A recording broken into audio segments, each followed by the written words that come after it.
안녕하세요. 편다송입니다.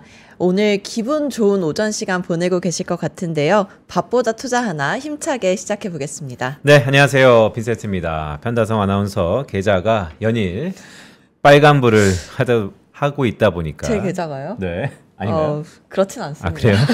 자, 우리 오늘 코스피 지수가 3,400선을 향해서 쭉 기세가 좋죠?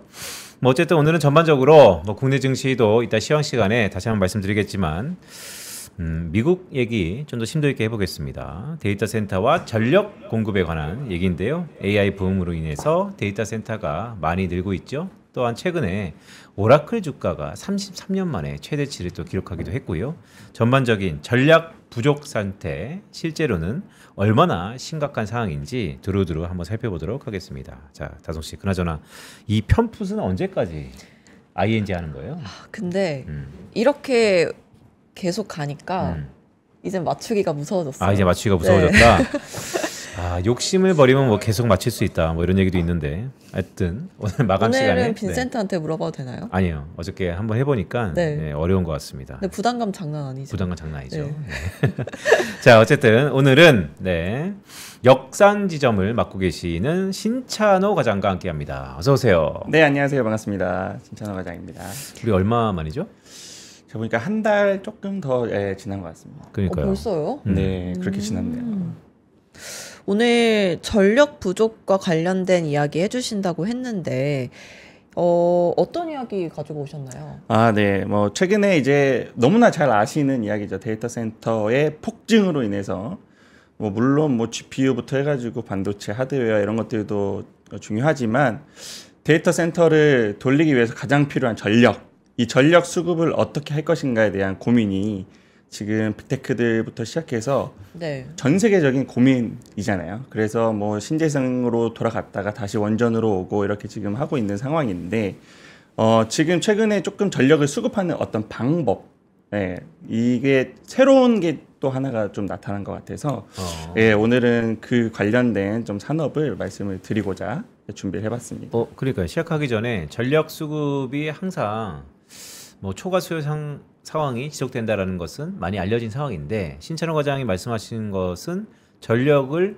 딜리버리하는 수급하는 형태가 달라졌다? 형태도 달라졌고요. 이제 우리가 흔히 생각하는 발전원은 지금 신재생 에너지와 천연가스 그리고 원자력, 최근에는 SMR이랑 대형 원전 이런 것들을 좀 생각하고 있는데 최근에 가장 각광받고 있는 게 연료전지 산업이거든요. 새로운 전력원인 건가요? 예전부터 있긴 있었습니다. 근데 이게 조금 기술적인 발전도 있었고 최근에 빅테크들이 실제로 데이터 센터에 이 연료전지를 붙이면서 가동을 하기 시작을 했는데 그런 것들이 좀 인정을 받기 시작한 것 같아요. 그리고 이 뒤에서도 말씀을 드리겠지만 어떤 전력망이라든지 여러 가지 인프라를 구축하는데 가장 중요한 게 시간적인 요소를 줄이는 것들, 물론 비용도 중요하지만 지금은 시간 싸움이기 때문에 이 시간을 단축시키는 게 매우 중요한데 거기서 가장 강점을 지금 보이고 있는 그런 산업이라고 보시면 될 것 같습니다. 연료전지. 글쎄요. 그러니까 연료전지. 전력 테마는 매우 좀 중요한 것 같습니다. 근데 전력이 얼마나 부족하길래 다들 이렇게 새로운 에너지원을 찾아 나서는지. 네, 제가 오늘 준비한 슬라이드를 보면서 한번 설명을 드리고자 하는데 먼저 오늘도 장표를 좀 AI로 만들어 봤습니다. 그래서 뒤에 설명드리겠지만 이 SOFC라는 게 이제 연료전지거든요. 산화 고체물 퓨어셀인데 이 연료전지를 통해서 데이터 센터를 수급하는 그런 모습을 제가 그려왔습니다. 이 차트를 보시면 먼저 왼쪽 차트가 많이 보셨을 것 같아요. 데이터 센터의 용량의 증가를 나타내는 그런 그림입니다. 보시면 뭐 엄청 예전이죠. 벌써 20년 전이죠. 2006년에 이제 21기가와트로 이제 시작을 하는데 21년에 이제 66기가와트로 올라가고 25년도에는 114기가와트까지 지금 예측을 하고 있습니다. 여기서 미국이 차지하는 게 53기가와트 정도 돼요. 그러니까 절반 정도를 미국이 현재 지금 차지하고 있고 현재 예측하기로는 2030년까지 용량이 170기가에서 220기가와트까지 증가할 거다라는 예상을 하고 있습니다. 아마도 제 개인적인 추측이지만 레인지는 170부터 220으로 되어 있지만 220기가와트를 좀 초과하는 그런 모습이 나오지 않을까 이렇게 보고 있고 역시나 미국 빅테크들이 주도하는 그런 상황이라고 보시면 될 것 같습니다. 오른쪽 보시면 이제 데이터 센터에서 이제 소비하는 전기 소모량을 나타낸 표인데요. 네. 23년에 이제 147 테라와트 시가 필요했다면 2030년에는 606 테라와트 시까지 이제 증가를 하게 됩니다. 그래서 매우 빠르게 전력이 증가하고 있는 그런 상황인데 필요 전력이 증가하고 있는 상황인데 이런 전력을 수급을 굉장히 지금 좀 우려를 하고 있습니다. 과연 이거를 다 감당할 수 있을 것인지. 그래서 사실은 뭐 SMR 이야기가 작년 올해 초부터 이제 굉장히 많이 이야기 나왔잖아요. 원전으로 빨리 가야 된다. 네. 근데 그것도 모자라서 대형 원전까지도 지금 이야기가 나오고 있잖아요. 네. 그거는 예측치가 굉장히 빠르게 올라가고 있고 시간이 좀 오래 걸리긴 하지만 원전도 지어서 빠르게 전기 수급을 개선해야 된다. 이런 상황이라고 볼 수 있습니다. 그러니까요. 어쨌든 모든 것을 총동원해서 다양하게 전력을 공급한다라는 게 글로벌리 동조화되는 현상인데 자, 이런 상황에서 어떤 전력을 사용하는가 또한 우리는 어떤 방향으로 가고 있는가 좀 중요한 것 같아요. 네, 맞습니다. 그래서 다음 장표를 보시게 되면 지금 어떻게 흘러가는지에 대한 좀 감을 잡으시면 좋을 것 같아서 장표를 가져왔는데 먼저 왼쪽 장표를 보시게 되면 EIA에서 발표한 2050년까지의 발전원별 공급 예상 추이거든요. 근데 우리가 최근에 신재생 좀 많이 내려오고 원전이나 이런 쪽으로 다시 올라가는 거 아니야? 라고 생각을 하셔서 신재생 좀 줄어드나 생각을 하시겠지만 여전히 풍력과 태양광의 설치 공급 예상량이 가장 빠르게 올라가고 있습니다. 그래서 2050년 정도 되면 지금은 가스, 천연가스와 오일이 주된 원료이지만 석탄이 내려오고 천연가스가 올라가는데 여기에 이제 신재생이 세 번째로 올라가는 그런 모습이 나올 것 같고요.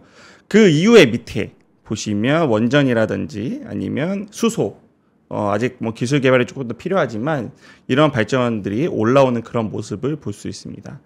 근데 중요한 건 앞서 제가 말씀도 드렸지만 오른쪽 표 보시면 발전원별로 가동까지의 소요 시간을 나타내는 표인데요. 이게 DS투자증권 리서치 센터 자료에서 가져온 건데 보시면 어제도 이재명 대통령이 기자회견에서 말씀하셨던 게 전력이 지금 당장 필요한데 원전을 짓는데 너무 시간이 오래 걸린다라는 말씀을 하셨어요. 여기 표 보시면 아시겠지만 물론 짓는 원전에 따라 속도는 다르긴 하지만 SMR도 5년 이상 시간이 걸리고 대형 원전 같은 경우에도 10년에서 15년 정도의 시간이 필요합니다.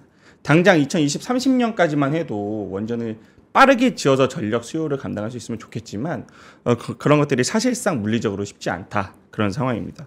오해하시면 안 될 게 그러면 원전 안 짓고 다른 거 짓는 거 아니야? 라고 생각하시는데 그런 뜻은 아니에요. 원전도 원전의 속도에 맞춰서 이제 건설을 해 나가서 2030년, 40년, 50년에 전력 수요를 감당하게 될 건데 그 이전에 당장 필요한 전력을 어떻게 수급할 것인가에 대한 고민이 많습니다. 그래서 가장 왼쪽에 보시면 초록색으로 제가 표시해 놓은 연료전지. 네.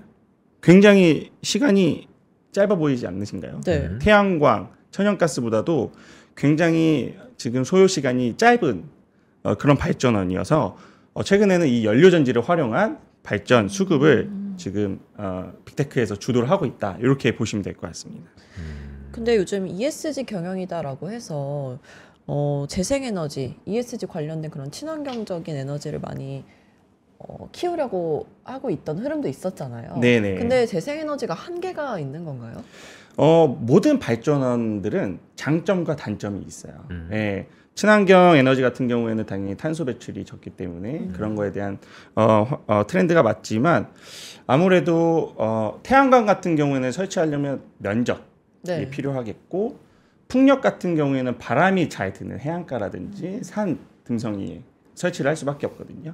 근데 이 문제는 뭐냐면 데이터 센터까지의 전력을 보내야 돼요. 그러니까 태양광을 설치를 했으면 태양광에서 발전하는 전력을 모아서 데이터 센터로 쏴줘야 되는 문제가 있고 풍력 같은 경우에도 생산하는 전력을 모아서 데이터 센터로 쏴줘야 되는 문제가 있죠. 예. 네. 그런 인프라가 설치가 되어 있으면 괜찮은데 지금 그 인프라, 전력망을 구축하는 그 비용과 시간도 굉장히 딜레이가 되고 있다. 이게 지금 최근의 문제인 거예요. 예. 그래서 이런 것들을 조금 해결을 해보고자 하는 모습들이 나오고 있습니다. 그래서 대안은 뭡니까? 그래서 대안은 지금 연료전지로 그래서 연료전지다. 떠오르는 그래서 건데 이 연료전지가 뭔지에 대해서 일단 제가 좀 설명을 드리도록 하겠습니다. 장표를 띄워주시면 그러니까 왠지 연료전지 그러면 이 들어가기 전에 잘 모르는 사람이 연료전지, 건전지 막 이런 생각이 좀. 그렇죠. 저도 사실 처음 네. 듣고 건전지 생각했어요. 그러니까 건전지랑 연료전지를 제가 나눠서 비교를 해드리면 아 그래요? 네. 건전지는 충전이 되어 있는 상태로 나오죠. 아 네. 충전지 있잖아요, 그럼. 충전지도 있는데 네. 기본적으로는 건전지 안에 그 충전되어 있는 걸 가지고 저희가 소비를 하고 네. 그거를 충전하면 2차 전지처럼 저희가 쓸 수 있죠. 네. 그래서 건전지는 안에 내용물이 있는 상태에서 사용을 하는 우리가 쉽게 생각하는 건전지라고 보시면 연료전지는 비어 있습니다. 비어 있는 상태에서 연료를 주입합니다. 연료를 주입해서 여기서 어떤 화학적 반응이 일어나서 전기를 생산하고 그 연료를 계속 넣어주면 24시간 계속 가동이 가능한 그런 시스템이라고 보시면 됩니다. 자동차네. 그렇죠. 주유하고 계속 나가는 거. 근데 자동차도 계속 주유를 하면서 갈 수 없잖아요. 아, 주유를 하고 가고 떨어지면 충전하고 가고 네. 이런 식이잖아요. 얘는 계속 넣으면 계속 갑니다. 넣으면서 계속 할 수 있는 거예요. 그렇죠. 예. 그래서 연료만 계속 공급이 가능하다면 24시간 내내 발전이 가능한 그런 전지라고 보시면 됩니다. 네, 좀 이해가 되셨나요? 근데 계속 반은 이해되고 반은 안 되는 게 그럼, 네. 그럼 넣어주는 연료가 되게 중요하겠는데요? 맞습니다. 그래서 어떠한 연료를 넣는지에 따라서 연료의 효능이라든지 이런 것들이 좀 달라질 수 있는데 일단 연료전지 설명을 제가 계속 좀 드리면 연료전지에는 종류하고 좀 특징들이 좀 이렇게 나뉘게 됩니다. 크게는 저온형이 있고 고온형 연료전지가 있고요. 네. 저온형에서는 고분자 전해질, 뭐 인산형 이런 연료전지들이 있고 고온형에서는 용융탄산염이라는 연료전지가 있고요. 최근에 가장 각광받고 있는 고체 산화물 연료전지 이렇게 네 개로 좀 분류를 할 수 있습니다. 이름이 되게 어렵네요. 그렇죠. 이름이 왜 어려운데? 달라?라고 물어보실 것 같아서 제가 또 설명을 드리면 네. 이 이름이 다 다른 건 이 가운데 보시면 전해질이라고 있어요. 이제 작동 온도, 발전 효율, 전해질 이렇게 있죠. 이 전해질이 사실은 이 앞에 붙는 이름을 결정짓습니다. 그래서 뒤에 제가 구조를 좀 설명을 드리겠지만 음극과 양극이 있고 그 안에 이제 전해질이라는 물질이 들어가게 되는데 그 전해질을 어떤 물질로 구성을 했느냐에 따라서 이 효율과 온도가 이렇게 달라지게 됩니다. 예, 그래서 고체 산화물 연료전지라고 하면 이 전해질을 고체 산화물로 만들었다. 이렇게 이해를 하시면 될 것 같습니다. 그럼 이게 작동 원리가 어떻게 돼요? 네. 그래서 네. 작동 원리를 좀 뒤에 설명을 드리면 지금 빈센트 이해되셨어요? 지금 약간 피곤하신 것 지금 같은데. 절반 정도 이해하려고 노력하는데 그러니까 이런 게 계속 내 스쳐갖고 뭐냐면 네. 충전지요. 예. 그것도 가만 생각해보면 계속해서 그러니까 사용자 입장에서는 네. 뭐 연료를 계속 주입해서 연료전지나 3번 샀다가 충전을 계속 몇십 년 쓰는 충전지도 있었던 것 같은데 근데 그게 오래가는 건전지. 네, 처음에 그렇게 생각했다가 중간에 충전은 충전할수록 효율성이 좀 떨어지나? 근데 연료전지는 진짜. 아닌가? 그리고 한 가지 더 있어요. 네. 충전해서 쓰는 건전지도 음? 충전하는 동시에 사용하진 못해요. 해도 되는데 안 하는 거 아니에요? 제가 뭐 사실 기술자는 아니어서 네. 어떤 기술적 로드맵이 있는지 모르겠지만 네. 이게 데이터 센터 같은 경우는 24시간 가동하는 게 매우 중요하고 그 24시간 가동을 할 수 있는 가장 최적의 전지가 연료 전지라고 지금 보고 있는 것 같아요. 뭐 저희가 흔히 생각하는 어떤 건전지를 대형화 시켜서 이렇게 발전을 시킬 수 있는지에 대한 뭐 기술까지는 제가 네. 잘 모르겠지만 그러니까 편다솜 아나운서가 말씀주셨던 것처럼 결국 충전지와 연료전지의 가장 큰 차이점 중에 하나가 연속성일 수도 있겠네요. 그러니까 충전하는 동안은 못 쓴다. 네. 네. 그래서 지금 채팅 보고 있는데 네. 문과라 죄송해요 뭐 이런 채팅들이 좀 올라오고 있습니다. 굉장히 좀 어려운 내용인데 제가 이 연료전지 작동 원리를 한번 좀 네. 설명을 드릴게요. 이게 문과가 바라보는 연료전지 작동 원리. 참고로 저는 문과입니다. 네. 네. 저도 잘 정확히는 뭐 설명 못 드릴 수 있지만 그래도 좀 쉽게 설명을 드리면 이게 음극하고 양극이 있어요. 여기 보시면 요 위에가 여기가 양극이고요. 여기가 음극이고 요 사이가 이제 전해질이라고 보시면 됩니다. 그래서 요 양극에는 천연가스를 이렇게 집어넣고요. 천연가스를 이렇게 집어넣고 음극에는 공기를 주입합니다. 이게 질소와 산소거든요. 합치면 이제 공기죠. 공기를 주입하고 이제 천연가스를 집어넣는데 이제 천연가스의 분자식을 보면 C가 이제 탄소죠. 탄소와 수소로 결합되어 있는 게 천연가스입니다. 그래서 이 천연가스를 넣게 되면 이 개질 작업이라는 걸 통해서 이걸 부십니다. 씨 하나, 수소 4개 이렇게 부셔서 요 수소를 이온화를 시키면 전자가 나와요. 전자가 이렇게 쭉쭉쭉쭉 움직여서 이 전선을 타고 이렇게 가면 네. 저희 옛날에 과학 시간에 이제 건전지 이렇게 약 붙여놓고 전구 가운데 놓고 반짝반짝거리는 그 실험했던 거 기억나시죠? 네. 그 원리처럼 여기서 이제 전기가 생성이 되는 거예요. 그래서 이 전력으로 이제 발전을 하는 거고 이온이 이렇게 넘어오잖아요. 네. 이렇게 넘어오면 여기서 산소를 만나요. 네. 산소를 만나서 화학 반응을 통해서 이 이온을 가지고 여기 전해질을 산소를 통해서 이렇게 올라옵니다. 올라오면 수소와 산소가 만나요. 예. 수소와 산소가 만나면 뭐가 되죠? 물이 됩니다. 물. H2O. 예. 물이 돼서 이게 수증기처럼 사라지고 CO2가 뭐죠? CO2 이산화탄소죠. 이산화탄소. 예. 이 이산화탄소가 남게 됩니다. 그래서 이 이산화탄소를 탄소 포집이라는 기술을 통해서 예. 또 탄소를 포집을 해가는 그런 구조로 해서 한쪽에는 천연가스를 계속 넣고 한쪽에는 공기를 주입해서 계속해서 돌리는 원리가 바로 연료전지의 작동 원리라고 보시면 됩니다. 천연가스에서 이온화된 다음에 산소랑 화학작용을 일으킨 다음에 물과 CO2를 결합해서 탄소 포집으로 전기를 발생한다. 탄소 포집은 네. 나머지 부산물을 처리하는 과정에서 발생되는 거고 여기서 이온화 시켜서 이 전력이 움직이는 이런 상황에서 이제 전기가 생성이 된다고 보시면 돼요. 그럼 이렇게 작동해서 생성되는 에너지는 기존의 발전 방식과 비교했을 때 효율이 어느 정도예요? 제가 효율을 조금 찾아왔는데 네. 네. 원전 같은 경우에는 발전율이 한 30에서 40% 정도 되는 걸로 나오고요. 풍력이 40에서 50 정도. 생각보다 좀 높은 상황이고 태양광이 한 20% 정도 되죠. 예. 근데 연료전지 같은 경우는 그 전해질을 구성하는 물질에 따라서 효율이 좀 다릅니다. 그래서 레인지가 좀 넓은데 30에서 60 정도의 효율이 나온다고 해요. 잠깐 원전이 효율이 30%밖에 안 돼요? 네, 그 정도밖에 안 된다고 합니다. 근데 왜 쓰는 거예요? 그러니까 이게 원전도 고용량, 대용량을 생산할 수 있는 발전 수단이기 때문에 저희가 이제 필요한 건데 효율로만 따지면 다른 에너지 원전과 비교해서 약간 장단점이 있는 그런 상황입니다. 와 이거는 좀 공부를 제가 다시 한번 스터디 해봐야겠네. 효율이 이렇게 떨어지는구나. 제가 뭐 봤던 그 효율과 또 다른 개념의 효율이 있을 수도 있어서 네. 예, 그런 건 다시 저도 한번 찾아보면 좋을 것 같고 그래서 이 원리를 통해서 만든 게 보시면 요 셀이에요. 퓨어 셀.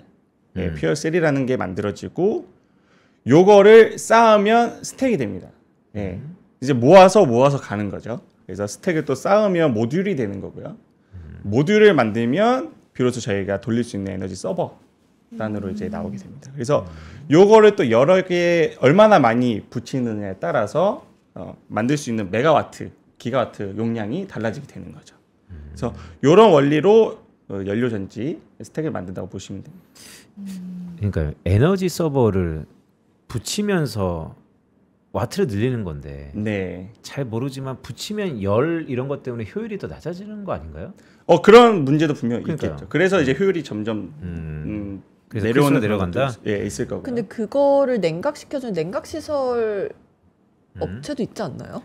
이게 데이터 서버 내에서 네. 열을 낮춰주는 냉각 시스템이 있는 것처럼 그쵸. 예, 연료전지 내에서도 이런 고온을 좀 낮춰줄 수 있는 그런 시스템들도 같이 수반이 될 거고. 근데 이게 장점이 뭐냐면 아까 말씀드린 대로 이제 퓨어셀 단위로 해서 스택을 쌓고 모듈을 만들어서 서버를 만들다 보니까 작은 단위로 여러 모양을 좀 만들 수 있어요. 다양하게. 그리고 산업적으로 각 특성이 다를 거잖아요. 어떤 거는 뭐 여러 개를 분산시켜서 놔야 될 수도 있고 어떤 곳은 이거를 결합을 시켜서 한 공간에 놔야 될 수도 있고 그래서 그런 걸 좀 유동적으로 만들 수 있는 게 이 연료전지의 또 장점이라고 보시면 될 것 같습니다. 다양한 모양으로 만들 수 있다. 네. 그래서 슬라이드 보여주시면 이게 이제 블룸에너지 IR 자료에서 제가 가져온 건데 이렇게 좀 다양한 시설에 다양하게 이렇게 설치를 할 수 있습니다. 대부분 이렇게 좀 여러 개 모아서 컨테이너식으로 이렇게 설치를 하는 게 대부분일 거고, 네. 예, 이렇게 뭐 단위로 이렇게 좀 쪼개서 용량이 좀 낮은 것들은 이런 식으로 만들 수 있는 그런 상황입니다. 우리나라에도 지금 이게 설치가 되어 있어요. 그래서 판권은 SK 이터닉스가 가지고 있는 걸로 알고 있는데 네. 우리나라에도 80메가와트, 20메가와트짜리 연료전지 단지가 지금 설정이 되어 있습니다. 어렵죠. 네. 어렵습니다. 예, 이제 어려운 건 끝났습니다. 예, 그래서 그래요? 어려운 건 예, 끝났어요? 네, 끝났습니다. 대충 이렇게 이해하시면 되고 어떻게 네. 돌아가는지. 제 뇌리에 박힌 거 여러 가지 중에 하나가 일단은 효율성은 차치하더라도 기간이 네. 되게 짧다. 네, 기간이 굉장히 짧은 게 네. 포인트고. 그리고 계속해서 주입할수록 연속성 있게 데이터 네. 센터에 적합한 차세대 전력원이다. 그렇죠. 그리고 다양한 모양으로 설치할 수 있다. 네. 네. 근데 가장 중요한 건 다음 장표에 있습니다. 그래요? 이거 이걸 왜 쓰는지 보여주시면 바로 이것 때문에 그렇거든요. 뭐야 이거 에어드랍인가요? 뭐야 송전만 필요 없이. 송전망이 필요 없이 온사이트에 설치가 가능하다. 이게 가장 중요한 포인트인데 이게 블룸에너지 또 IR 자료에서 제가 가져왔습니다. 보시면 아니 우리가 지금 필요한 게 750테라와트시인데 우리가 이거 계산해 보니까 이거 송전망으로 한 11만 5천 마일 필요한 것 같아. 굉장히 많네. 30년까지. 근데 봐봐라. 21년도에 22년도에 700마일 설치했어. 23년도에는 55마일 설치했어. 이거 언제 다 설치할 건데? 약간 이렇게 된 거죠. 근데 있잖아. 들어봐. 우리는 이거 필요 없다. 우리 그냥 너네 옆에 붙여서 만들어 줄게. 이렇게 된 거예요. 전력 전압기도 또 하나 테마로 이거 하면서 엄청 떴는데 그럼 이거 반대급부인가요? 그렇죠. 그러니까 이게 아까 원전 말씀드린 거랑 똑같은 내용이에요. 그러니까 그 방향성은 바뀌지 않아요. 한 걸 하고 네, 이 연료전지 때문에 그 큰 흐름은 변하지 않습니다. 다만 그 병목 때문에 당장 필요한 전력을 수급할 수 없으니 우리가 해줄게 너네 온사이트 옆에. 네. 이렇게 된 거죠. 근데 이거는 좀 자세히 한번 설명 좀 해주세요. 왜냐하면 뭐 이해는 다 가요. 네. 송전선으로 고압으로 쫙 고스톱처럼 하는 거와 네. 이것처럼 그런 걸 필요 없이 그렇죠. 어떤 무형으로 옮긴다는 거잖아요. 바로 옆에 붙여서 전력을 공급하는 거죠. 옮길 필요 없이. 네. 바로 옆에서. 네, 바로 옆에서. 그게 온사이트인데 여기 보시면 2030년까지 데이터 센터 용량의 30%를 온사이트 전력으로 활용하겠다라는 또 이야기가 있어요. 그러니까 사실은 태양광도 저희가 온사이트로 볼 수 있죠. 지붕에 붙여놓거나 옆에 바로 단지를 만들어서 태양광 시설을 만들어 놓으면 송전망 설치 없이 바로 전력을 공급을 해줄 수 있는데 보시면 10메가와트 기준으로 연료전지가 600평을 쓰면 태양광은 10만 평을 씁니다. 이 부지 차이가 또 엄청나게 커요. 그래서 작은 부지 안에서 어느 정도의 적당한 전력을 공급할 수 있으면서도 송전망의 건설이 필요 없이 바로 건설해 줄 수 있는 연료전지가 급부상하고 있는 그런 상황인 거죠. 그러니까 말씀을 쭉 들어보니까 뭐 상상이 나래를 필 수 있네요. 우리가 모든 건물 지하에 주차장하고 등등이 있는 것처럼 밑에 다 깔고 그 위에 그냥 지어버리면 되겠네요. 그런 식으로도 이제 할 수가 있는 거죠. 예. 근데 중요한 거는 이 블룸에너지 네. 이제 이 연료전지에서 가장 선두에 있는 업체인데 이 업체가 이렇게 얘기를 합니다. 우리는 몇 달 안에 공급이 가능해. 예. 실제로 90일 안에 오라클 안에 있는 클라우드 데이터 센터의 공급을 지금 하겠다고 얘기를 하고 오라클이요? 네. 이번 주 오라클 되게 금기어인데. 그렇죠. 그래요? 오라클이 너무 많이 올랐죠. 그러니까 오라클이 34년 만에 시세를 분출하면서 네. 오픈 AI와의 계약권이 되게 그렇죠. 크잖아요. 이게 할 수 있을까 없을까를 차치하더라도 이런 전력원에 대한 필요성도 또 번들이 되겠네요. 그렇죠. 지금 최근에 이제 오픈 AI랑 계약을 발표를 했죠. 네. 규모가 3천억 달러인데 5년 동안 계약을 체결을 발표했습니다. 27년부터 시작한다고 해요. 이게 규모가 4.5기가와트입니다. 데이터 센터.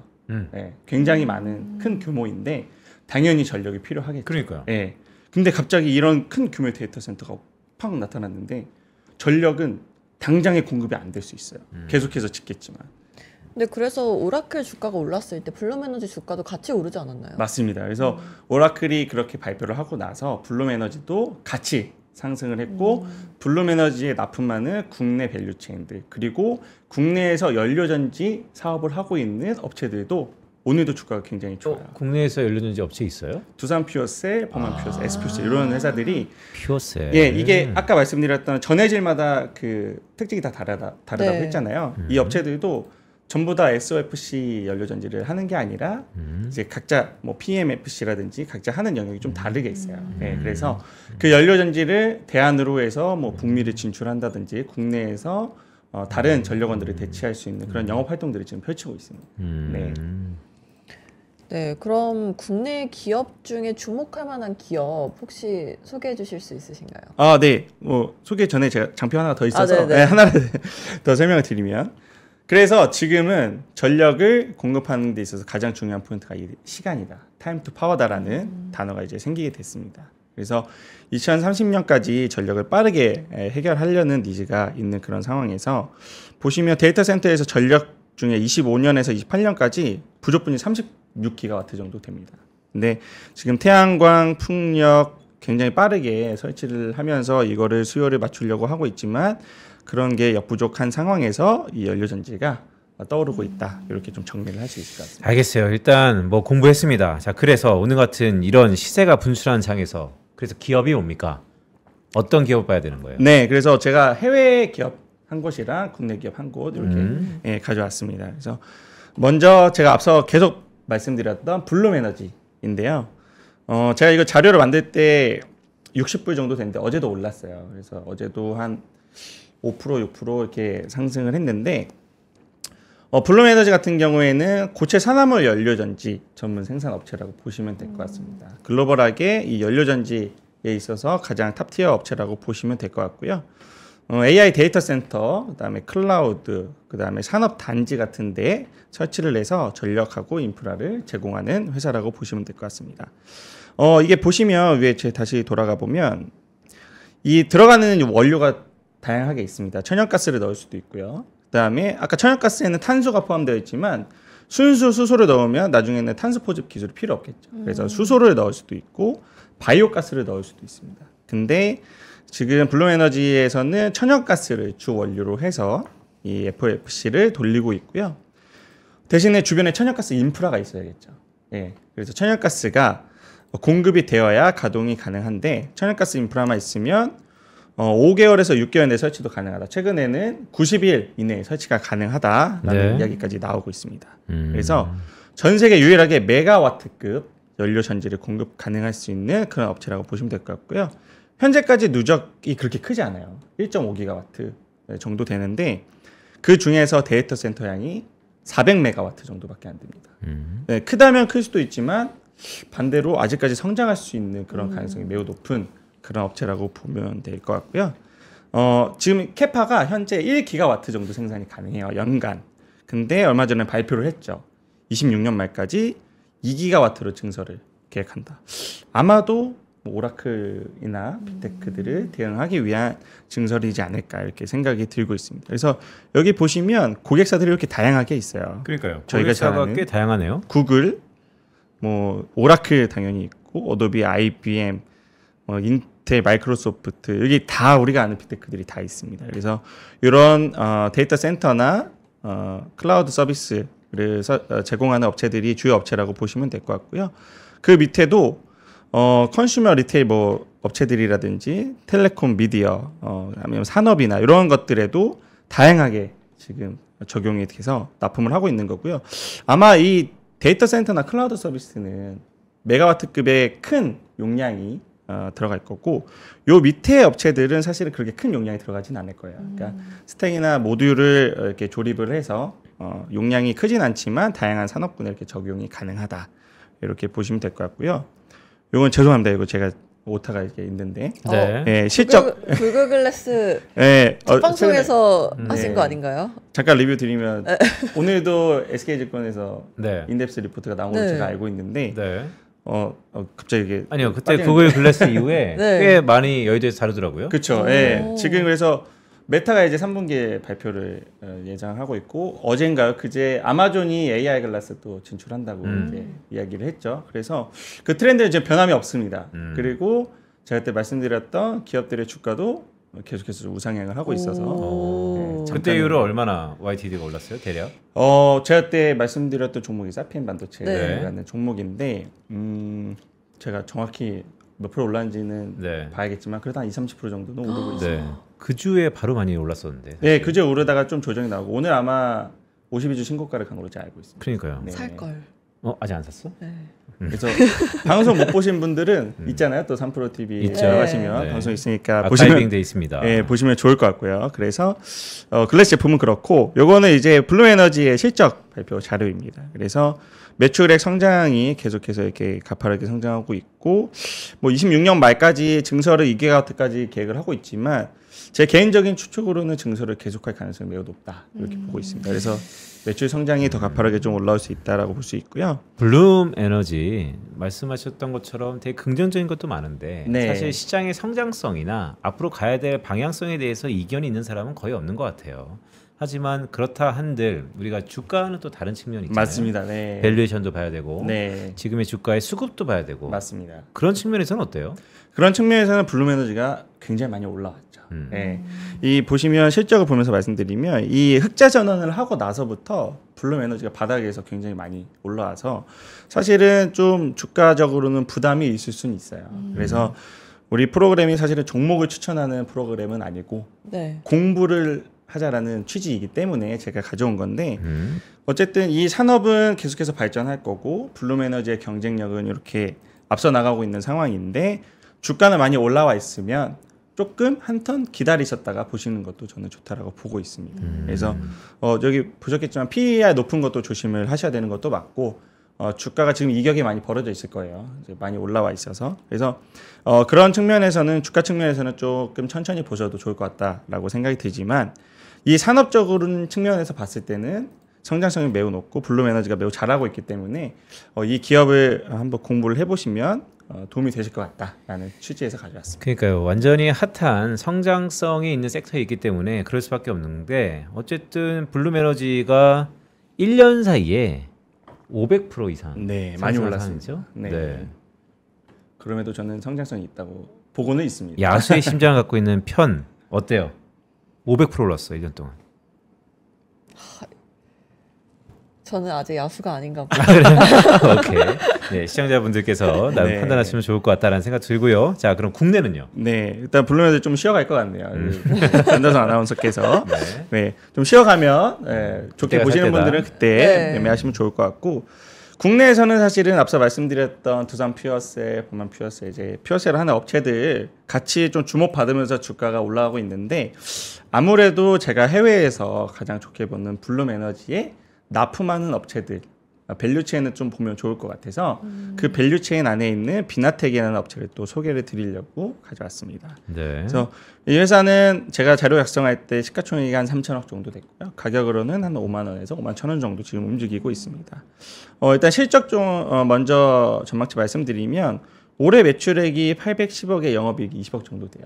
영업이익이 그렇게까지는 잘 나오고 있지 않은 그런 상황인데 기대는 이제 내년도부터 하고 있어요. 내년이요? 네, 내년도 매출액 예상이 1,300억에 영업이익이 한 150억 정도 기대가 되는데 시총이 3,700개인데? 네, 맞습니다. 오. 최총 이제 3천억 정도 됩니다. 그러니까요. 네. 내년에 뭐 이슈가 있나요?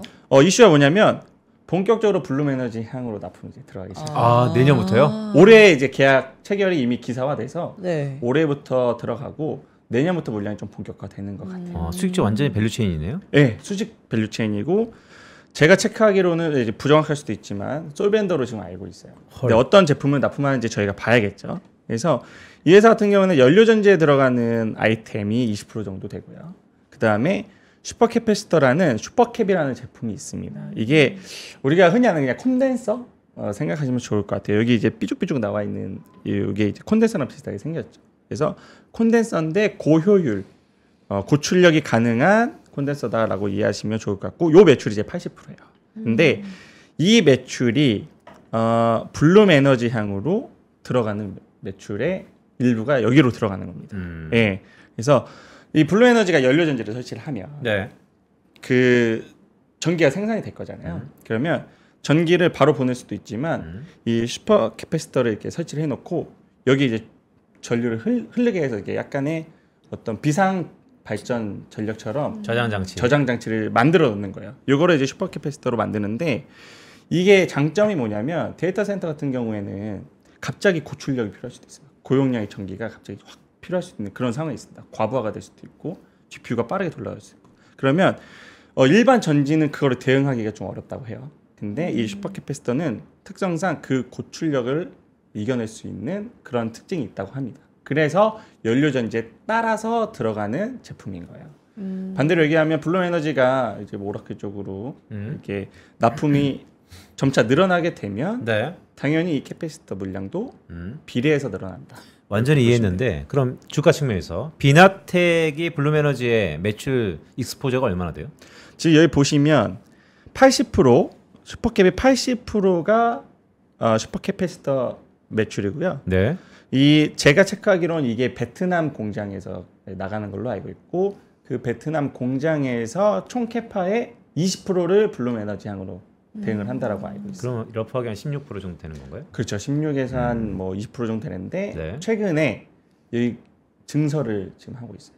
예, 왜냐하면 뭐 비슷하겠죠. 블룸에너지도 2배 지금 캐파를 증설을 하고 있으니까 네, 비중은 비슷하겠네요. 네, 비나텍도 따라서 올라가고 있는 그런 상황인 거고 추후에도 캐파를 업할 수 있는 가능성이 매우 높다라고 보고 있습니다. 아, 이게 주가를 보니까 지금 요것도 이제 우리 편풋한테 여쭤봐야지. 아까 블룸에너지 1년 만에 570% 이거 힘들다 했잖아. 근데 지금 비나텍은 1년 만에 이것도 많이 올랐지만 45%예요. 아 근데 네. 45%고 내년에 이제 본격적으로 블룸에너지로 수주가 하잖아요. 들어간다니까? 수주 들어가잖아요. 그러니까 저는 요 정도면 지금 사야 된다라고 생각해요. 아, 비나텍은 살만하다. 네, 근데 500%는 좀 쉽지 않고 아닌가요? 그러니까요. 네, 저도 한번 추적을 해보겠습니다. 아나운서의 어떤 코멘트 이후에 그러니까 주가의 추이가 어떻게 가는지. 그러니까 동일한 타일을 선상, 시작하시니까. 예, 동일한 선상인데 어쨌든 비나텍은 상대적으로 좀 싸 보인다, 뭐 이런 거죠. 네. 그리고 이게 저희가 정확하지는 않을 수 있지만 추정하기로는 네. 1기가와트당 한 매출액이 600억, 700억 정도 되는 것 같아요. 그래요? 네. 그거 되게 중요한 숫자인데. 네. 그래서 요거는 한번 체크를 저도 다시 해보고 이제 보시는 분들도 체크를 한번 해보시면 좋지만 그런 걸 저희가 좀 계산을 해보면 어느 정도의 업사이드가 나올지 이런 걸 좀 가늠을 해볼 수가 있으니까 그런 걸 체크를 한번 해보시면서 공부를 해보시면 좋을 것 같습니다. 전망이 굉장히 좋네요. 네, 그래서 비나텍도 좋고 여기 이제 자료에는 제가 포함은 안 시켰지만 두산 퓨어셀이라든지 네. 뭐 S퓨어셀, 범한 퓨어셀 같이 연료전지 사업하는 회사들 국내에 많이 있거든요. 네. 그래서 이게 특성이 다 다르고 고온도 있고 저온도 있는데 고온이 못 들어가는 곳들도 있을 거잖아요. 네. 그러면 이제 저온형 연료전지들이 필요할 텐데 어쨌든 그런 업체들도 지금 이런 상황에서 전력이 많이 필요한 그런 상황에서 분명 수요가 있을 거라고 생각이 들어요. 그러니까 네. 오라클발 훈풍에 또 생각해 보니까 전력 또 다른 방향으로 블룸에너지. 네. 그런데 좀 비싸졌다. 그럼 거기에 밸류체인 상에 있는 비나텍. 그렇죠. 네. 이렇게 연료전지 테마 안에서 움직인다. 네. 네, 오늘 연료전지와 관련된 기업들까지 설명을 해주셨는데요. 오늘 소개해주신 내용 다시 한번 정리 부탁드립니다. 네, 제가 한번 정리를 해드리면 최근에 데이터 센터가 많이 생겨나고 있고 전기가 필요한데 전기가 지금 당장 부족할 수 있으니 이 전기를 당장에 생산을 해줄 수 있는 그런 발전원을 찾고 있다. 근데 찾다 보니 가장 빠른 게 연료전지였고 네. 그 연료전지 업체들이 수년간의 테스트와 그 R&D를 통해서 상용화 가능한 수준까지 올라온 그런 상황에서 블룸에너지라는 업체가 이제 오라클에 납품을 하기 시작했고, 그 블룸에너지의 성장성에 따른 국내 밸류체인들 그리고 연료전지 하는 업체들 같이 보시면 좋을 것 같다. 이 정도로 제가 정리를 하도록 하겠습니다. 알겠습니다. 자, 가시기 전에 우리 코스피 지수가 오늘 외국인이 7,500개나 산다는데 전반적으로 그래도 네, 뭐 미장 중요하지만 국장이 이렇게 물들어온 적이 또 이례적이에요. 그렇죠. 또 이게 7월 달에 세제 개편안 약간 부침 이후에 또 그렇죠. 어저께 이재명 대통령의 100일 담화 이후에 네. 또 다른 세상을 그리면서 여의도의 수많은 페이퍼들이 이제 4자를 볼 시기가 왔다라고 컨센서스가 형성되고 있는데 네, 자, 이럴 때 사실 지점에 있는 또 그 지점은 돈이 많은 사람들이 있잖아요. 네, 많이 네, 있으시죠. 어떻게 봐야 돼요? 미국 주식을 주로 본 입장에서 네, 어떻게 보면 대체제는 아니에요. 하지만 우리가 그동안 미국장 할래 국장 할래 그러면 대체제격으로 미장을 했단 말이죠. 네, 그렇죠. 미장을 계속해서 바라봤던 입장에서 지금의 이 무서운 기세의 국장 어떻게 봐야 됩니까? 일단 제가 좀 오해를 풀자면 저는 랩 중에서도 국내를 가장 많이 운영하고 있습니다. 네, 그래서 국내를 사실 더 많이 보는데 이게 사실 그런 것 같아요. 이게 이제 주식이라는 거는 해외 국내를 좀 나누기보다는 좀 글로벌 주식 측면에서 봐야 되고 지금 글로벌하게 어떤 섹터가 핫하고 그 밸류 체인이 미국에 있으면 미국에 사고 일본에 있으면 일본에 사고 수혜를 많이 받는 기업이 한국에 있으면 한국에 사고 이런 식으로 대응을 저는 해야 된다라고 보고 있고 예, 그런 측면에서 일단 주식에 접근하는 방법이 하나가 있고 두 번째 우리나라는 네. 말씀하신 대로 이렇게 강하게 오른 그 코로나 이후 거의 네. 처음이죠. 코로나 때는 이제 유동성 장세였다면 지금은 두 가지 측면에서 이제 볼 수 있죠. 상법 개정과 어떤 분리과세 그런 것들 정책으로 통해서 1차 랠리가 나왔다면 네. 2차 랠리는 왠지 실적이 상향되면서 올라가는 그런 랠리가 또 나올 수 있다라고 보고 있습니다. 그 중심에 지금 하이닉스와 삼성전자 반도체가 있는 거죠. 네. 제가 고객 상담을 말씀드릴 때 이렇게 말씀을 드려요. 제 개인적인 생각인데 아마 제 생각에는 1차, 2차, 3차 랠리가 지수 나올 수 있을 것 같다. 근데 지금 나온 1차 랠리는 사실은 실적보다는 정책 기대감으로 오른 것이 맞다. 예. 근데 잘 보셔라. 삼성전자와 하이닉스가 올라서 지수가 올랐는지 아니거든요. 예. 1차 랠리 나왔을 때는 전자닉스가 그렇게 움직이지 않은 네. 상태에서 올라왔어요. 그렇죠. 자, 지금 2차 랠리 뭐가 나오고 있죠? 전자닉스가 움직이면서 2차 랠리가 나오고 있어요. 네. 반도체의 성과가 실적이 나오면서 2차 랠리가 나오고 있거든요. 네. 그러면 2차 랠리에서는 우리가 정책 기대감도 물론 있지만 실적 기대감이 좀 더 큰 종목들을 선별해서 접근을 하는 것이 이 2차 랠리에 네, 대응하는 어떤 자세이지 않을까 이렇게 좀 생각을 하고 있습니다. 네. 편푸시의 얼굴이 확 피네요. 네. 전 반도체를 좋아하거든요. 그러니까요. 네. 3차 랠리는 뭡니까? 3차 랠리는 그때 가서 또 보긴 봐야겠죠. 네, 보긴 봐야겠는데 정책적인 모습이 한 번 더 반영되지 않을까라고 보고 있어요. 네, 일단 조금 더 짧게 말씀드리면 네. 정책이 모멘텀이 이제 하반기에 정책이 완성이 되겠죠. 상법 개정이 3차 개정이 통과될 거고 뭐 어떤 식으로든 배당 분리과세가 정해질 거고 대주주 양도세가 정해지면 이제 정책적인 어떤 노이즈는 끝나게 됩니다. 네. 그러면 그거를 반영하는 해는 26년이 될 거죠. 예. 그 정책이 끝나고 난 이후에 첫 주주총회가 26년 3월에 있습니다. 그러면 제 개인적인 생각으로는 그 26년 3월 첫 주주총회 할 때 기업들이 다양한 주주가치 제고 방안이라든지 상법 개정 이후에 주주 제한이라든지 이런 이슈들이 많이 나올 거라고 좀 보고 있어요. 네. 그러면 그런 것들이 한번 트리거가 되면서 정책이 관련된 어떤 종목들, 지주사나 증권사나 종목들이 내년도에는 한 번 더 랠리가 좀 나오지 않을까 이렇게 보고 있습니다. 가슴이 웅장해집니다. 자, 그랬을 때 블룸에너지입니까? 비나텍입니까? 지금 모를 땐 같이 살아.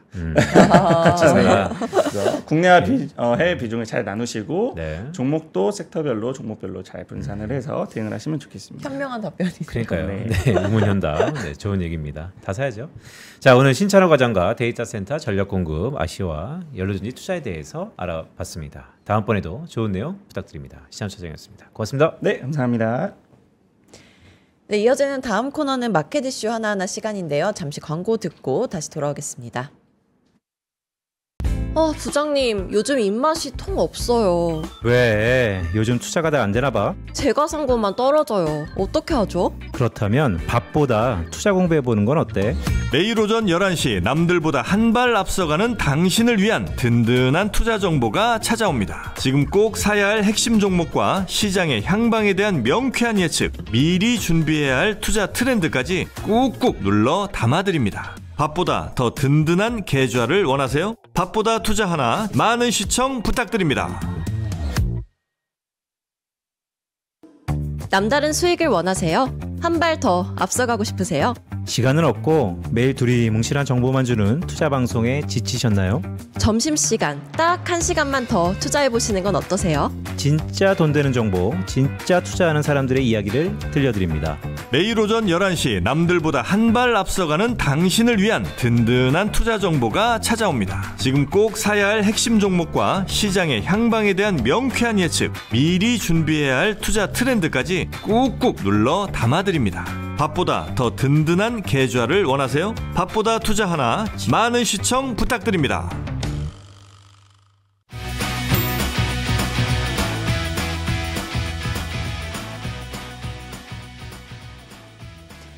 네, 오래 기다리셨습니다. 마켓 이슈 하나하나 시간입니다. 지금 이 순간 시장이 어떻게 숨쉬고 있는지 석지연 PB와 함께 알아보겠습니다. 어서 오세요. 어서 오세요. 안녕하십니까. 하나증권 범어동 지점 석지연입니다. 범어동 대구에서 오셨습니다. 네. 그렇죠? 자, 금요일입니다. 금요일인데 이렇게 한 주를 글쎄요. 아직 조금 시간이 남았지만 이대로 가면 뭐 서프라이즈겠죠? 그럴 때 우리 기세가 좋은데 어떻게 마감될지도 좀 궁금하네요. 먼저 점점 오르고 있어요. 점점 오르고 네. 있어요. 네. 3,400포인트 탈환하자 뭐 이렇게 생각하고 싶은데 자, 석재환 PB 전체적인 분위기 어떻습니까? 일단 박수 한번 먼저 치고 시작을 해야 될 것 같아요. 좋습니다. 코스피 지수는 지금 3,384.31포인트로 어제에 비해서 1.20% 오르고 있고요. 코스닥은 845.09포인트로 어제에 비해서 1.24% 둘 다 강보합 상태를 보이고 있고요. 지금 이렇게 시장이 좋음에도 불구하고 개인은 팔고 있는 추세고 외국인이랑 기관은 지금 사고 있습니다. 원달러 환율은 1,489.20으로 어제에 비해서 조금 내려가고 있고요. 코스피 지금 차트 하나 띄워놨는데 보시면 지금 이렇게 계속 올라가고 있는 모습 보실 수 있겠습니다. 개인은 근데 이 좋은 장에 매도를 하는 이유가 차익 실현을 하고 있는 건가요? 아무래도 지난번에 계속 물려있던 분들은 지금 장 올랐을 때 차익 실현차 매도를 하는 것으로 이제 파악이 됩니다. 네. 네, 이렇게 좋은 장 속에서 특히나 더 주목되게 오르고 있는 종목들 어떤 게 있는지 한번 보겠습니다. 네, 여기 한번 봐주시면 지금 오늘 SK 하이닉스 안 가지고 계신 분들은 지금 장중에 약간 왕따라는 그런 밈이 돌면서 SK 하이닉스 가지고 계신 분들 지금 굉장히 웃고 계실 것 같은데요. SK 하이닉스가 장 초반 5% 넘게 오르고 있다가 지금 AI용 차세대 메모리 HBM4 개발을 완료하고 세계 최초로 양산 체제를 구축했다는 소식 때문에 오르고 있습니다. SK하이닉스 지금 저만큼 오르는 거야? 네. 18%? 많이 올랐죠. 아, 17%? 깜짝 놀랐다. 아, 그렇군요. 어마어마하네요. 네. 그리고 지금 이렇게 HBM4가 개발이 되게 되면 전력 효율도 40% 정도 개선이 되고 또 병력 현상을 해소를 할 수 있는 데이터 전송 채널도 2배로 는다고 합니다. 그런 의미에서 지금 한미 반도체를 포함해서 다른 반도체주도 같이 상승 추세를 얻어서 탄력을 받아서 오르고 있는 상태이고요. 그 다음에 음식료 쪽 한번 보시면요. 지금 오늘 아침에 기사 보셨는지 모르겠지만 지금 엔비디아가 중요한 게 아니라 면비디아라고 하는 면미디아.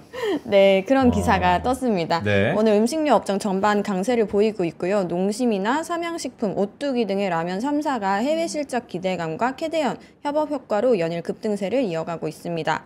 그리고 제일 밑에 보시면 사조동아원이랑 CJ 제일제당도 제가 넣어놨는데 지금 아까 오전에 비해서는 조금 오름세가 그렇게 이어가고 있는 모습은 아니지만 사조동아원 오늘 보니까 52주 신고가더라고요. 이게 밀가루를 공급하는 제분주까지 동반 강세를 보이고 있는 모습 확인하실 수 있습니다. 오른쪽 끝에 보니까 스테이블 코인 관련주도 뭐 괜찮네요. 네, 스테이블 코인 관련주도 지금 뭐 다날 핀테크가 글로벌 블록체인 플랫폼 아발란체 개발사 아바랩스랑 손잡고 뭐 경쟁력 강화를 추진한다는 소식에 힘입어서 스테이블 코인 관련해서도 뭐 헥토 파이낸셜도 그렇고 강한 오름세를 보이고 있습니다. 아, 근데 요즘에 보니까 또 화장품. 네. 화장품은 좀 흘러내린다? 지지분진한 모습을 보이는 것 같아요. 오늘 전반적으로 화장품 주가의 시세는 어떻습니까? 시세를 한번 보면 오른쪽 상단에 있는데요. 파마리서치도 그렇고 APR도 그렇고 장중에 4~5% 이상 떨어지는 모습을 보이면서 이게 잠정 수출치가 화장품도 나쁘지 않게 나왔었거든요. 4월 이후로 거의 ATH를 기록한다고 올타임 하이라고 그렇게 나왔음에도 불구하고 오늘은 그 탄력을 그렇게 많이 받지 못하는 모습입니다. 그러니까요. 반도체가 이끌고 화장품까지 이끌었으면 참 시세가 좋았을 것 같은데 화장품 상당히 많은 주주분들이 있으니까 이럴 때 추가적으로 더 사야 되는가? 아니면 정말로 화장품은 연말 쇼핑 시즌인 12월까지 기다려야 되는가? 여러 가지 의견이 좀 분분한 상태인 것 같네요. 알겠습니다. 자, 그렇다면 오전장 우리가 눈여겨봐야 될 뉴스들이 있었다면 어떤 게 있을까요? 뉴스 한번 띄워주시면요. 네. 한국거래소가 지금 있네요. 한국거래소에 네. KRX 시가총액 규모별 주가 지수가 지금 정기 변경되고 있습니다. 대형주로 체급이 올라가는 종목은 지금 뭐 APR 오늘은 하락이지만 APR도 포함되어 있고 이스페타시스나 LG CNS도 포함이 되어 있습니다. 반면에 LG이노텍이랑 SKC는 중형주로 이제 편입이 예상이 되고 있고요. 그다음에 LIG 넥스원 오늘 아침에 뉴스 보셨을 텐데요. 우크라이나 재건 시장에 출사표를 던졌습니다. 글로벌 지뢰 제거를 하는 로봇 기업과 파트너십을 맺었다는 소식이 있었고요. 아까 제가 전달드렸던 면비디아 이것도 같이 뭐 해외 판매 확대 속도랑 수익성 회복 여부가 앞으로 조금 주목을 해볼 만한 지표라고 생각이 됩니다.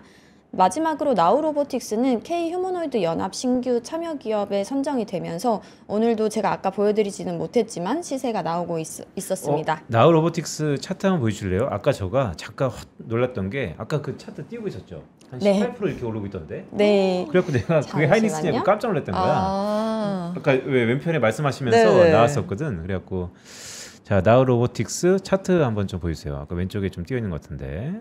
네.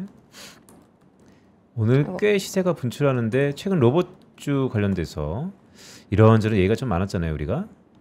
자, 보시죠. 나우로보틱스는 오늘 장대양봉 보이시나요? 네. 18% 넘게 올라가고 있습니다. 아, 주봉으로는 어때요? 주봉으로는 저게 턴어라운드라고 봐야 되나?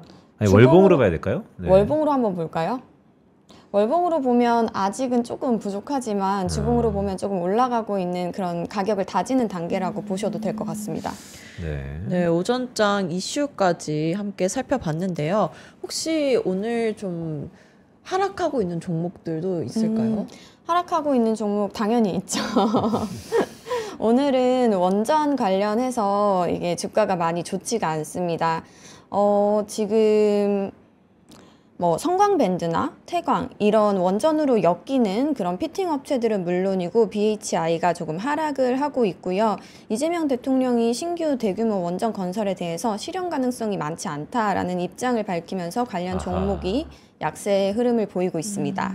아, 우리가 주도주라고 했었던 조선 거기에 방사는 오늘 약간 뭐 보합권인 것 같고 네. 조선과 원전이 좀 동력을 잃은 듯한 모습을 좀 보인다. 오늘 시장에서는 그래 보입니다. 알겠습니다. 자, 이 자료는 석재원 PB 오실 때마다 갖고 오는 거죠? 한 주 토바보기? 네. 네. 오늘 제가 그러고 나서 이제 확인을 해보니까 정확한 발음이 한 주 토파복이더라고요. 토파보기예요? 네. 어. 한 주 한번 살펴보겠습니다.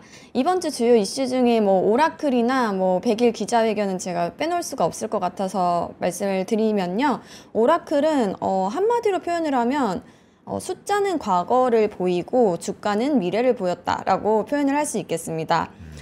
중꺽매라고 제가 적어놨는데 중꺽매? 잠깐 뭐지? 맞추고 싶다. 중꺽매. 중요한 건 아, 꺾지 않는 매수? 꺾이지 않는 매수세? 매출. 아, 매출. 중요한 건 꺾이지 않는 매출이었고요. 6월에서 8월 실적은 우리가 봤던 대로 그렇게 놀라운 실적은 아니었어요. 하지만 이제 앞으로 자녀 이행 의무라고 하는데 RPO 수치가 359%까지 치솟으면서 이제 확장 효과를 조금 확인을 할 수 있었고요. 그다음에 어제 100일이었는데 네. 취임 100일 기자회견에서 핵심 주제 두 가지였습니다. 대주주 양도세 기준이랑 그리고 배당 소득이었는데요. 대주주 양도세 기준은 뭐 확정을 한 건 아니었지만 그래도 50억 쪽으로 가닥이 잡히면서 오늘 시장에도 조금 긍정적인 모습으로 반영이 되고 있는 것으로 보이고 그다음에 CPI랑 PPI도 이제 발표가 되었습니다. 어젯밤에 8월 CPI가 발표가 되었는데요. 컨센에 부합하는 수치였고 시장 예상과 크게 다르지 않았습니다. 그래서 이렇게 PPI도 뭐 예상보다는 하회하는 그런 모습을 보이면서 금리 인하에 대한 기대감을 더욱 올리기에 충분했고 미국도 지금 올타임 하이죠. 네. 네, 그 마지막으로는 제가 올타임 하이라고 적어놨는데 한국 시장도 그렇고 미국도 그렇고 아까 들어오기 전에 보니까 상해 종합지수도 올타임 하이더라고요. 지금 뭐 라면도 올타임 하이입니다. 그러니까 이렇게 쭉 보면 특히 이번 주 들어서 주식 투자 안 하시는 분들은 상당히 포모 비슷한 게 올 것 같고 다시 한번 글쎄요 뭐 전 국민이 재테크하는 시대라는 약간의 뭐 다시 우리를 돌아보게 하는 그런 용어들도 있지만 어쨌든 유동성 장세에서 말씀하셨던 것처럼 미국도 한국도 중국까지도 올타임 하이라는 얘기가 좀 각인이 되네요. 네, 이제 마지막으로 오후장 투자 전략 한마디로 어떻게 정리할 수 있는지 여쭤볼 텐데요. 이거 석재원 PB가 항상 굉장히 잘 가져오시는 것 같아요. 그래서 오늘도 되게 기대가 되는데. 천장은 뚫려 있고 달리는 말이 계속 달린다. 라고 말씀드리겠습니다. 엄청 좋은 말이에요. 천장은 뚫려 있고 달리는 말이 계속 달린다. 자, 그렇다면 달리는 말 중에 우리는 오우장에 뭘 봐야 될까요? 그런 말이 있을까요? 달리는 말 중에 제일 우두머리라고 하면 AI가 아닐까요? AI. 제가 준비한 장표가 있는데 아직도 AI라고 해서 이거 AI가 굉장히 유명한 이게 단어잖아요. 그 재순왕이 이야기했던 S&P 500 어닝콜이 2분기에 이제 발표가 된 게 보면 AI라는 말이 역대급 가장 많이 사용되었다고 하더라고요. 기업들의 전략과 투자에서 이제 AI는 선택이 아니라 필수라고 라는 점을 이제 저희가 알 수가 있었고요. 이재명 정부에서 정책 펀드를 150조를 이제 조성을 한다고 하는데 투자 배분도를 보시면 여기에서도 AI에 30조, 반도체에 20조 정도 들어가고 있기 때문에 우리가 AI를 국가 주도로 이제 관련 산업을 키우려고 하는 만큼 특정 종목도 좋겠지만 소버린 AI나 전력 인프라 관련 기업들도 꼭 주목을 해봐야 된다고 생각을 합니다. 알겠습니다. 자, 다음 주는 우리가 대망의 FOMC가 있는 주기도 한데 다음 주 주요 일정들 한번 볼까요?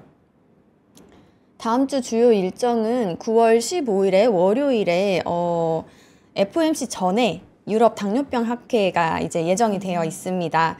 비만 당뇨 치료제 데이터가 당연히 핵심이겠고요. 한미약품이 차세대 비만 치료제 관련해서 총 6건의 연구 성과를 이제 발표할 예정이고 한미약품과 함께 관련해서 다른 비만 관련 치료제 기업들에도 관심이 모일 수가 있겠습니다.